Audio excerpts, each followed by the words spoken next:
नमस्कार। मैं doctor Ashok Taran, pain physician. आज ना डिस्कस करेंगे कि pain medicine as a branch क्या होती है और पेन स्पेशलिस्ट कौन होते हैं। पेन मेडिसिन एक ऐसी ब्रांच है जो पेन को मैनेज करती है, जिसका एक साइंटिफिक दूसरा नेम भी है जिसको बोलते हैं LGFT।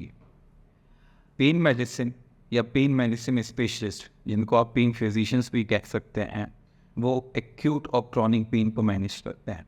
अभी एक्यूट पेन क्या होता है और क्रॉनिक पेन क्या होता है। एक्यूट पेन जो होता है, कोई भी दर्द जो 6 हफ्तों से पहले का हो, जिसको कुछ दिन या एक आध हफ्ता हुआ हो, जो कि हमें तब होता है जब हम सडनली गिर गए या हमें चोट लग गई, वो एक्यूट पेन की कैटेगरी में आता है।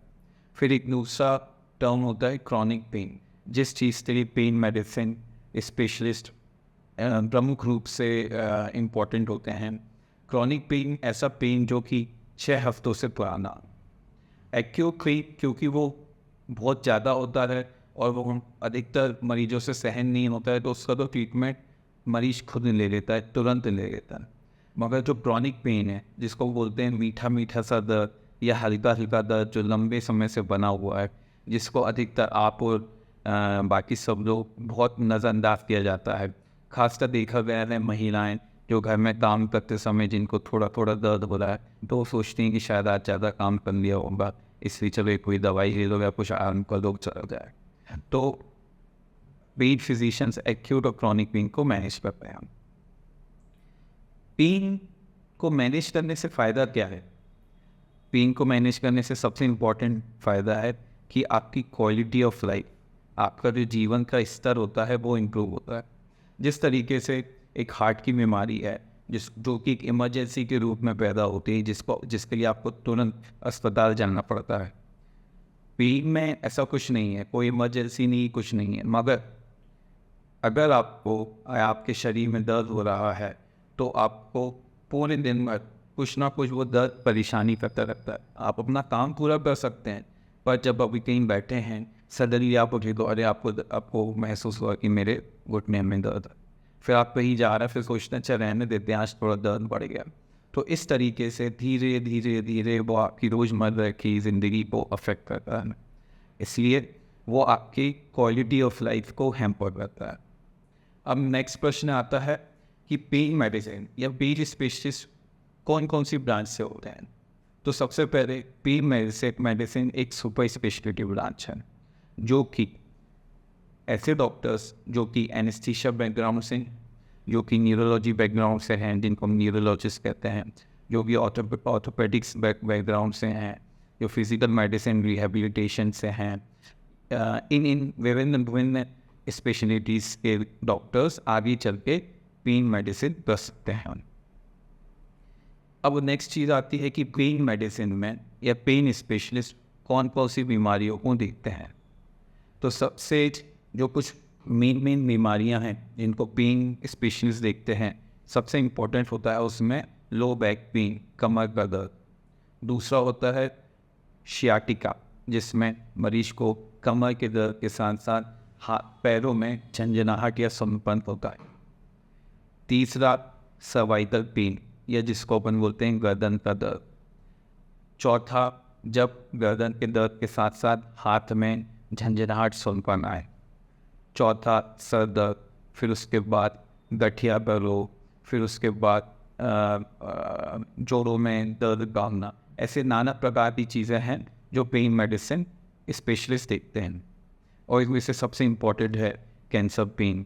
बहुत सारे कैंसर पेन मरीज भी पेन OPD में दिखाने आते हैं। एक छोटा सा उदाहरण देता हूँ। मेरे पास एक मरीज आया था जिसको कमर में दर्द की शिकायत थी। जो बहुत सारी जगहों पे गया था और उसको सिर्फ कमर दर्द का ट्रीटमेंट दिया गया। जब वो मेरे पास आए, मैंने उनसे कुछ प्रश्न किए। उसके बाद मुझे लगा कि इनको कमर दर्द के अलावा बाकी कुछ भी हो सकता है। तो मैंने उनको तुरंत MRI स्पाइन मतलब कमर की MRI करने की सलाह दी और उनको ये समझाने की कोशिश करी कि आपको शायद कमर दर्द के अलावा और कुछ भी हो सकता है।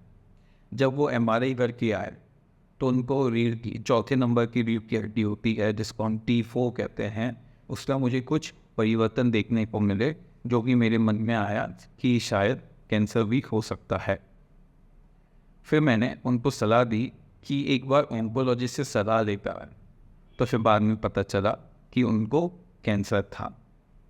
तो इसी तरीके से मरीज आते हैं कमर दर्द के साथ और बाकी दर्द के साथ, उसको प्रॉपरली देखना पड़ता है और उसके हिसाब से आगे डायग्नोसिस बनती है। अब तीसरी चीज़ आती है कि पेन स्पेशलिस्ट, पेन फिजिशियंस किस तरीके से मरीज को देखते हैं, किस तरीके से एक फाइनल डायग्नोसिस पे पहुंचते हैं।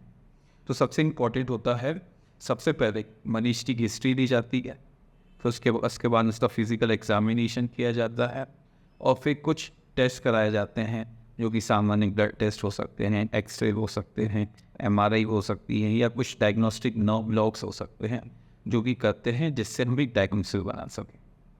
अब जब एक बार डायग्नोसिस बनती है तो उसके बाद क्या, डायग्नोसिस बनने के बाद अगर हमें ज़रूरत पड़ती है कि वो चीज़ एक्सरसाइज से हो सकती है या उसमें हमें फिज़िकल मेडिसिन या रिहेबिलिटेशन, जो हमारे कलीग्स होते हैं PMR स्पेशलिस्ट बोलते हैं, उनकी हमें ज़रूरत लग रही है, मैनुअल थेरेपी की ज़रूरत लग रही, तो हम उनको रेफ़र करते हैं। फिर इसके बाद आता है कि अगर दवाइयों से और फिज़िकल थेरेपी, या जिसको अपन सामान्य भाषा में एक्सरसाइज कहते हैं, उससे वो सही नहीं हो रहा है, तो फिर नंबर आता है इंटरवेंशनल प्रोसीजर का। इसलिए पेन स्पेशलिस्ट को पेन मैनेजमेंट स्पेशलिस्ट या इंटरवेंशनल पेन फिजिशियंस भी कहा जाता है। किस तरीके से एक फाइनल डायग्नोसिस पे पहुंचते हैं। तो सबसे इम्पॉर्टेंट होता है, सबसे पहले मरीज की हिस्ट्री दी जाती है, फिर उसके बाद उसका फिजिकल एग्जामिनेशन किया जाता है और फिर कुछ टेस्ट कराए जाते हैं जो कि सामान्य ब्लड टेस्ट हो सकते हैं, एक्सरे हो सकते हैं, MRI हो सकती है, या कुछ डायग्नोस्टिक नर्व ब्लॉक्स हो सकते हैं जो कि करते हैं जिससे हम एक डायग्नोसिस बना सकें। अब जब एक बार डायग्नोसिस बनती है तो उसके बाद क्या, डायग्नोसिस बनने के बाद अगर हमें ज़रूरत पड़ती है कि वो चीज़ एक्सरसाइज से हो सकती है या उसमें हमें फिज़िकल मेडिसिन या रिहेबिलिटेशन, जो हमारे कलीग्स होते हैं PMR स्पेशलिस्ट बोलते हैं, उनकी हमें ज़रूरत लग रही है, मैनुअल थेरेपी की ज़रूरत लग रही, तो हम उनको रेफ़र करते हैं। फिर इसके बाद आता है कि अगर दवाइयों से और फिज़िकल थेरेपी, या जिसको अपन सामान्य भाषा में एक्सरसाइज कहते हैं, उससे वो सही नहीं हो रहा है, तो फिर नंबर आता है इंटरवेंशनल प्रोसीजर का। इसलिए पेन स्पेशलिस्ट को पेन मैनेजमेंट स्पेशलिस्ट या इंटरवेंशनल पेन फिजिशियंस भी कहा जाता है। अब इंटरवेंशन क्या होता है, इंटरवेंशंस मतलब कुछ ऐसे प्रक्रिया, कुछ ऐसे प्रोसीजर्स होते हैं जो कि एक फ्लोरोस्कोप नाम की एक्सरे मशीन होती है उसमें देख के किया जाए, या फिर सोनोग्राफी मशीन में कुछ ऐसे प्रोसीजर्स किए जाते हैं जिसमें जो जगह इन्वॉल्व होती है उस जगह की नर्व को ब्लॉक किया जा सकता है, जिसको हम अपनी मेडिकल भाषा में नर्व ब्लॉक्स कहते हैं। तो सबसे पहले नॉर्मल दवाइयाँ दी जाती हैं, फिर उसके बाद एक्सरसाइज करवाई जाती हैं। अगर इनसे भी सही नहीं होता है तो फिर अंत में इंटरवेंशनल प्रोसीजर्स किए जाते हैं। मगर प्रोसीजर्स करने से पहले अगर हमें पेशेंट की हिस्ट्री के माध्यम से ऐसा महसूस होता है कि ये पेशेंट दवाइयों से या प्रोसीजर से सही नहीं हो सकता, इसको सर्जरी की ज़रूरत है, तो फिर अब हमारे जो सर्जन्स दोस्त होते हैं उनको वो पेशेंट्स को रेफ़र करते हैं। अब हमने सबसे पहले उनकी डायग्नोसिस बनाई, फिर उनको हमें लगता है एक्सरसाइज, दवाइयाँ दी, एक्सरसाइज कराई, अगर लग रहा है इनसे सही नहीं हो रहा है तो प्रोसीजर्स गए, और अगर हमें लग रहा है सर्जरी की ज़रूरत है तो उनको सर्जन्स के पास रेफ़र किया जाता है। बट इस पूरी प्रक्रिया के दौरान एक चीज़ है जो पेन स्पेशलिस्ट जो बहुत प्रमुखता से ध्यान में रखते हैं, उसको हम कहते हैं साइकोलॉजिकल सपोर्ट। क्योंकि हमारे पास अधिकतर पेशेंट वो होते हैं जो बहुत ही लंबे समय से, कुछ मरीज महीनों से, और कुछ तो ऐसे मरीज हैं जो सालों से इस दर्द से परेशान रहता है। वो जगह जगह दिखा चुके होते हैं और उनको आराम नहीं मिलता है। तो ऐसे मरीजों को सबसे इम्पोर्टेंट चीज़ है, इन दवाई गोलियों के अलावा हम साइकोलॉजिकल सपोर्ट देते हैं, हम उनकी बातें सुनते हैं।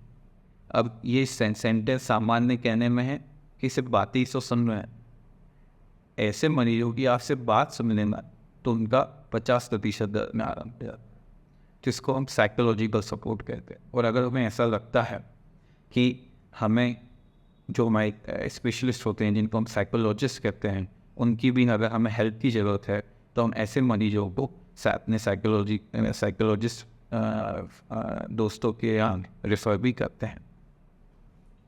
और बहुत ही ऐसे कम परसेंटेज ऑफ मरीज होते हैं जिनको अल्टरनेटिव थेरेपीज़, जिसको हमारी भाषा में ड्राई नीडलिंग या एक्यूपंक्चर की अगर ज़रूरत हो तो उसके भी स्पेशलिस्ट होते हैं उनके पास पेश।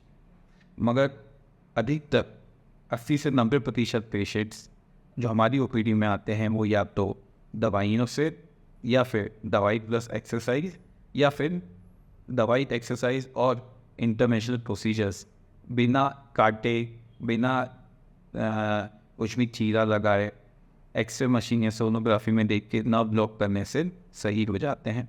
10% ऐसे मरीज हैं जिनको हमें सर्जरी की सलाह देनी पड़ती है। तो इसका क्या मतलब हुआ कि pain medicine as a whole, और जो पेन मेडिसिन स्पेशलिस्ट होते हैं वो एक मल्टी डिसिप्लिनरी अप्रोच अपनाते हैं। इसका क्या मतलब है, वो खुद तो मरीज को अच्छे से देखते हैं, साथ साथ अगर उन्हें ज़रूरत पड़ती है तो वो अपने दूसरी स्पेशलिटी के डॉक्टर से भी सलाह मशवरा कर सकते हैं। तो इन शॉर्ट, पेन स्पेशलिस्ट एक तरीके से जो मरीज आता है उसको शुरुआत से लेके अंत तक उसके पूरे तरीके से पेन को सही करने की कोशिश में लगते हैं।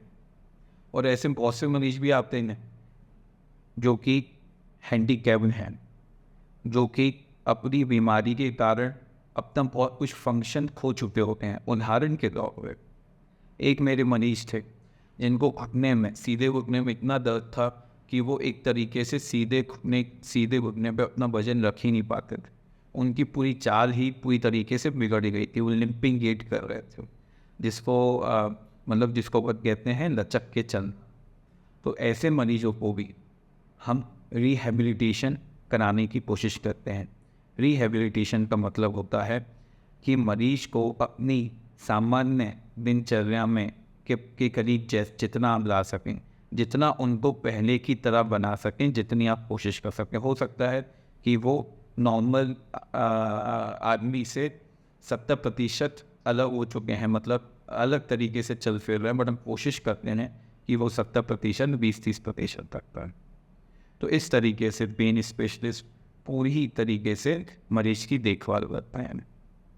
तो अंत में मैं यही कहना चाहूँगा कि अगर आपको कहीं का भी दर्द हो, छोटा सा भी दर्द, अपने पेन फिजिशियंस को, पेन स्पेशलिस्ट को, पेन मैनेजमेंट स्पेशलिस्ट को, इंटरवेंशनल पेन स्पेशलिस्ट को जरूर दिखाएं, क्योंकि ये आपकी जान तो नहीं लेगा मगर आपके रोज़मर्रा की ज़िंदगी को जरूर बहुत ज़्यादा असर डालेगा। तो मुझे उम्मीद है इस सेशन के द्वारा आपको as a pain medicine, as a specialist आपकी हेल्प कर पाएंगे और आप अपनी रोज़मर्रा की ज़िंदगी को थोड़ा इम्प्रूव कर पाएंगे। धन्यवाद।